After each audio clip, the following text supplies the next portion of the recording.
Morning students, oscillation चल रहा है। आज के इस क्लास में मैं पढ़ाऊंगा आपको इक्वेशन ऑफ डिस्प्लेसमेंट। मैं पढ़ाऊंगा आपको इक्वेशन ऑफ डिस्प्लेसमेंट। अगर आपसे कोई पूछता है कि what is equation of displacement, एक बात याद रखना, बहुत इंपॉर्टेंट चीज है, बहुत इंपॉर्टेंट चीज है, उसको अच्छे से याद रखना। इक्वेशन ऑफ डिस्प्लेसमेंट के बारे में बता रहे हैं, बहुत अच्छे से समझना, इंपॉर्टेंट चीज है। इसमें एक बात ये याद रखना कि डिस्प्लेसमेंट जो होता है, देखो ध्यान से, जो पार्टिकल ऑसिलेट करती है, डिस्प्लेसमेंट ऑफ ऑसिलेटिंग पार्टिकल, ये बहुत इंपॉर्टेंट चीज है। डिस्प्लेसमेंट ऑफ ऑसिलेटिंग पार्टिकल, जो पार्टिकल ऑसिलेट करता है उसका displacement always measured from mean position, always measured from mean position. याद रखना, जो पार्टिकल ऑसिलेट करता है बेटा, जो भी पार्टिकल साइंस में ऑसिलेट करता है उसका डिस्प्लेसमेंट हमेशा मीन से ही मेजर होता है, हमेशा mean, and always away from mean, और वो हमेशा मीन से अवे होता है, हमेशा मीन से अवे होता है। इस बात को ध्यान रखना, टुवर्ड्स द मीन नहीं होता, हमेशा अवे फ्रॉम मीन होता है। ये इस अब यहां पर एक बात सुनो, ध्यान से सुनो, जो डिस्प्लेसमेंट होता है वो हमेशा अवे फ्रॉम मीन होता है। मैं क्या कहना चाह रहा हूं जरा सुनो। मैं ये कहना चाह रहा हूं, जैसे मान लो आपका ये अभी O है, एक्सट्रीम है और एक्सट्रीम है। मान लो मैंने कहा टी टाइम के बाद पार्टिकल कहां चला गया, तो मान लो इधर जा रहा है, तो ये हो गया आपका डिस्प्लेसमेंट। एक्स से इंडिकेट करो या वाई से हो,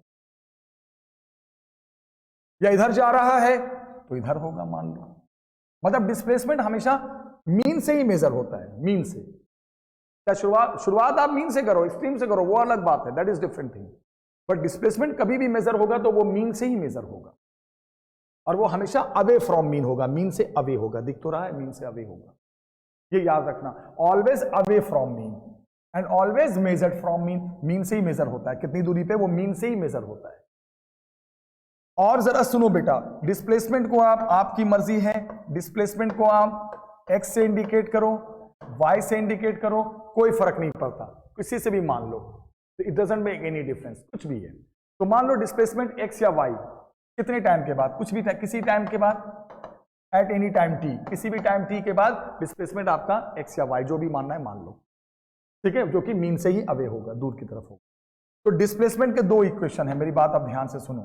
डिस्प्लेसमेंट का पहला इक्वेशन, अगर x मान रहे हो या y मान रहे हो, पहला इक्वेशन होता है a sin ओमेगा t। ये तो वही हो गया, आपको याद है a क्या था बेटा, पिछली वीडियो में देखा था आपने, a एम्पलीट्यूड है ऑसिलेटिंग पार्टिकल का, और ओमेगा, ओमेगा ऐसे निकलता है 2 पाई बाई टी। तो 2 टी आ गया, एक स्मॉल टी आ रहा है, एक ओमेगा में आ रहा है कैपिटल टी। ये तो वो टाइम है जिस टाइम आप डिस्प्लेसमेंट पूछ रहे हो, बता रहे हो, तो हर पल बदल रहा है। और ओमेगा में तो वो टाइम आता है जो पूरे एक ऑसिलेशन का फिक्स टाइम होता है। तो ये वाला इक्वेशन हम तब यूज करेंगे इक्वेशन ऑफ डिस्प्लेसमेंट में, याद रखना।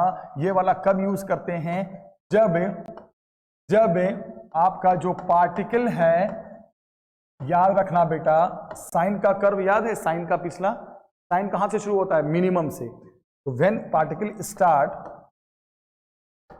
ऑसिलेशन फ्रॉम मीन पोजीशन, जब पार्टिकल ऑसिलेशन की शुरुआत कहां से करता है, मीन पोजीशन से, यहां से शुरू करता है ऑसिलेशन, यहां से, तब आप डिस्प्लेसमेंट का इक्वेशन जो भी बताओगे इस फॉर्मूले से बताओगे, a sin omega T. a होगा एम्पलीट्यूड, t होगा वो टाइम जिस टाइम पूछा जा रहा है, और ओमेगा यहां से निकलेगा। तो जो भी जितना मीटर, इतना मीटर, इतना मीटर, जो भी बताओगे वो डिस्प्लेसमेंट कहां से बताया आपने, मीन से बताया, मीन से इतनी दूरी पे, वो तो मीन से ही बताओगे। लेकिन ये कब, ये वाला फॉर्मूला कब यूज करोगे डिस्प्लेसमेंट का, जब शुरुआत भी कहां से होगी, मीन से होगी। लेकिन डिस्प्लेसमेंट का इक्वेशन ये भी होता है, आप उसे x मानो या y मानो, जिससे भी मानो, a cos ओमेगा टी भी होता है,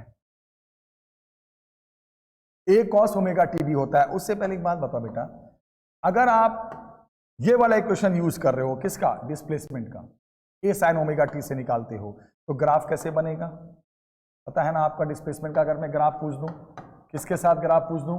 टाइम के साथ। किसका? डिस्प्लेसमेंट का। देखो हो गया ना, आप देख लो, चेक कर लो। 0 टाइम पे, फिर उसके बाद T/4, T/2, 3T/4 और ये क्या T, ये आपका एम्पलीट्यूड पॉजिटिव, ये आपका एम्पलीट्यूड नेगेटिव है कि नहीं? देखो ये डिस्प्लेसमेंट टाइम का ग्राफ बनेगा अगर आप साइन का यूज करोगे। देखो साइन कैसे बनता है ना, जब आप मीन से शुरू करोगे तभी तो ये क्वेश्चन लोगे डिस्प्लेसमेंट का। मीन से जब शुरू करोगे, देखो 0 टाइम पे मीन पे हो, डिस्प्लेसमेंट 0, T/4 के बाद एक्सट्रीम चले गए, T/2 के बाद फिर वापस डिस्प्लेसमेंट 0, मीन पे आ गए, फिर 3T/4 के बाद उधर वाले एक्सट्रीम पे चले गए और फिर T के बाद वापस मीन पे आ गए। तो जब आप कहां से शुरुआत करोगे ऑसिलेशन का? मीन से। Mean extreme, mean extreme. तो शुरुआत देखो, जब आप मीन से करोगे तो साइन का ही कर्व बनेगा, क्योंकि इक्वेशन साइन में ही लेना है। तो ये डिस्प्लेसमेंट का इक्वेशन कब यूज करते हैं? जब आप शुरुआत ऑसिलेशन की कहां से करते हो? मीन से करते हो, फ्रॉम मीन। तब आप ये वाला फॉर्मूला लोगे, एम्पलीट्यूड रखोगे, जिस टाइम पे पूछा जा रहा है वो रखोगे, ओमेगा इस टाइम से निकालोगे और रखकर आप निकाल दोगे डिस्प्लेसमेंट। लेकिन अब मेरी बात सुनो ध्यान से बेटा, अब मैं क्या बोल रहा हूं? If oscillation start from extreme position, अगर ऑसिलेशन की शुरुआत एक्सट्रीम पोजीशन से होती है, मीन से नहीं होती, एक्सट्रीम से होती है। आप समझो, एक्सट्रीम याद है आपको? ये आपका मीन था, ये आपका एक्सट्रीम था, मतलब एक्सट्रीम से चलते हो, ऐसे ऑसिलेशन यूं करते हो आप, मतलब यहां से शुरुआत करते हो, एक्सट्रीम से चलते हो। ऑसिलेशन की शुरुआत एक्सट्रीम से होती है। तो जब ऑसिलेशन की शुरुआत एक्सट्रीम से होगी तो याद रखना, उस केस में जो भी डिस्प्लेसमेंट आप निकालना चाहोगे उसका इक्वेशन होगा A cos ओमेगा टी। वो आप इस फॉर्मूले से निकालोगे, साइन में नहीं बल्कि कॉस में यूज करोगे। A cos ओमेगा टी वही टाइम है जिस टाइम पूछा जा रहा है। ओमेगा तो आपको मैं बता ही चुका था, ओमेगा कैसे निकालते हैं आपको अच्छे से पता है। ओमेगा के लिए क्या करेंगे बेटा? 2π/t। तो दो फॉर्मूले हैं डिस्प्लेसमेंट निकालने के, एक A sin ओमेगा टी है और एक cos ओमेगा टी है। ये वाला कब यूज करेंगे फॉर्मूला? जब आप बोलेगा कि आपने शुरुआत कहां से की है, जब आपको साफ बोलेगा कि आपने शुरुआत एक्सट्रीम से की है, तब आप ये वाला लोगे, अदरवाइज साइन वाला लोगे। अब जब आप शुरुआत एक्सट्रीम से करोगे तब आप ग्राफ कैसे बनाओगे डिस्प्लेसमेंट का? टाइम के साथ। तो कॉस में तो कॉस का ग्राफ बना देंगे, इसमें क्या सोचना है? डिस्प्लेसमेंट टाइम का ग्राफ कॉस का बनाएंगे। कॉस का ग्राफ पता है ना, ऐसे बनता है बेटा, देख लो, बन गया। 0 टाइम, T/4 का गैप चलता है, T/2, 3T/4, T/4 का गैप बना के चलो। देखो जब आप एक्सट्रीम से हो तो 0, एक्सट्रीम का मतलब क्या हुआ? यहां पर हो तो ऑलरेडी आपका डिस्प्लेसमेंट एम्पलीट्यूड के बराबर है 0 टाइम पे। देखो दिख भी रहा है यहां पर, T/4 के बाद एक्सट्रीम पे थे 0 टाइम पे, T/4 के बाद मीन पे आ गए, फिर और T/4 के बाद नेगेटिव साइड एक्सट्रीम पे चले गए इधर, फिर 3T/4 के बाद फिर मीन पे पहुंच गए, फिर टोटल टाइम T के बाद वहीं पहुंच गए। ये हो गया कॉस का ग्राफ। तो डिस्प्लेसमेंट के दो इक्वेशन हो गए आपके पास। A sin ओमेगा टी भी है, A sin ओमेगा टी भी है डिस्प्लेसमेंट का इक्वेशन बेटा। ये वाला भी फॉर्मूला यूज करते हैं, A sin omega T displacement निकालने के लिए, और A cos ओमेगा टी भी यूज करते हैं। दोनों यूज करते हैं, डिपेंड करता है कि सवाल में क्या बोला है, आपने ऑसिलेशन की शुरुआत मीन से की है या एक्सट्रीम से की है। और कहीं से भी शुरुआत करो, डिस्प्लेसमेंट का equation A sin omega T होगा, मीन से करोगे, एक्सट्रीम से होगा A cos omega T use करोगे। लेकिन जो मेजर होता है डिस्प्लेसमेंट का वो तो मीन से ही होता है। आप समझो, मिक्स मत करना। मेजरमेंट जो होगा डिस्प्लेसमेंट का वो तो मीन से ही होगा। हाँ, डिस्प्लेसमेंट का कौन सा फॉर्मूला यूज करें, वो साइन वाला लें या कॉस वाला लें, ये इस पे डिपेंड करेगा कि शुरुआत ऑसिलेशन की कहां से हुई है। अब एक बात और सुन लो, कभी कभी ऐसा होता है when oscillation start from somewhere between mean and extreme. कभी कभी ऐसा होता है कि ऑसिलेशन की शुरुआत कभी मीन और एक्सट्रीम के बीच में कहीं और से कर देते हैं। तो उस केस में इक्वेशन ऑफ डिस्प्लेसमेंट x मानो या y मानो, जो भी मानो, तो फॉर्मूला मैं बता दूं, काम आ जाएगा। a sin ओमेगा t में भी होगा, a cos ओमेगा t में भी होगा, लेकिन उसके साथ एक एक्स्ट्रा एंगल प्लस माइनस में दिखेगा। याद रखना, एक एक्स्ट्रा एंगल आपको ऐसे इक्वेशन में दिखेगा। अगर डिस्प्लेसमेंट के इक्वेशन में कोई एक्स्ट्रा एंगल आ जाए, कोई ओमेगा टी के साथ कोई एक्स्ट्रा एंगल आ जाए, तो समझ जाना वो शुरुआत आपकी न मीन से हुई है ऑसिलेशन की, ना एक्सट्रीम से हुई है, कहीं और से हुई है।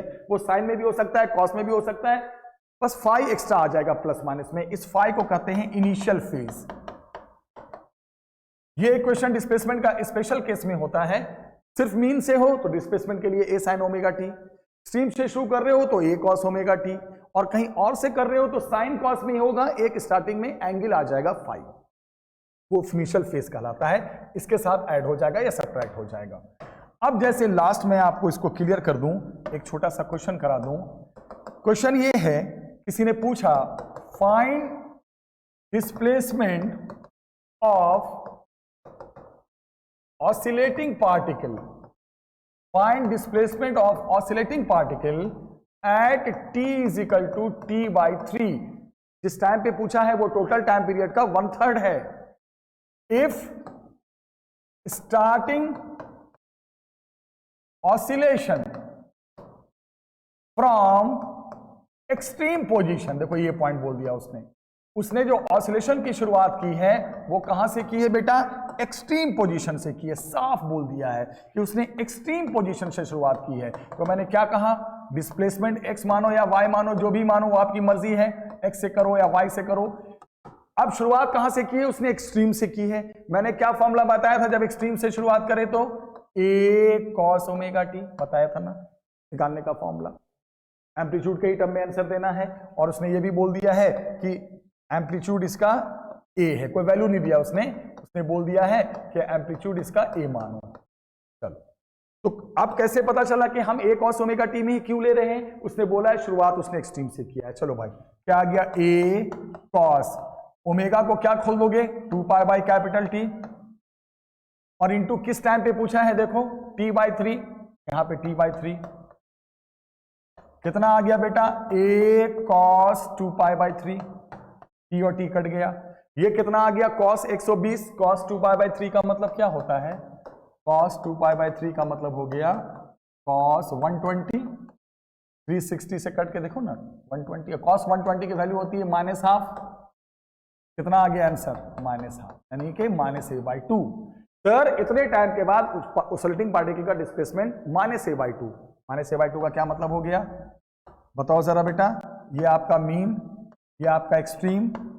-a/2 का मतलब पहली बात तो आप नेगेटिव साइड हो, इधर हो, और कितनी दूरी पे हो, a/2।